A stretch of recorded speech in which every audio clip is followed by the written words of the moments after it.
Hi everyone, welcome back to our channel. So today in this video I'm going to quickly go through on how to use Bybit rewards.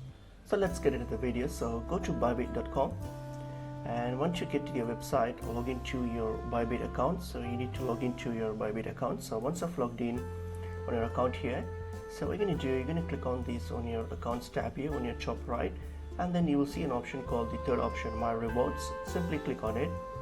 When you click on My Rewards, here you will see all your rewards that you have received and that are available for you. So if you don't see any rewards here, so that means that you don't have anything at this moment, but you can claim rewards by using this option here, My Task.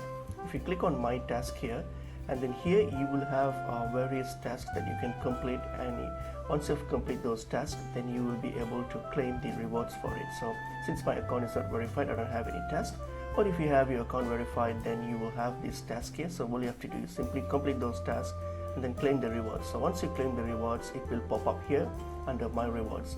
So when it displays under My Rewards here, so all you have to do to use that is simply under the on the rewards or the voucher, there will be a use button. Simply click on the use button, and that's it. You'll be able to use those rewards and will be applied to your account. So that's pretty much it. Hope this video was helpful. I will see you in another video.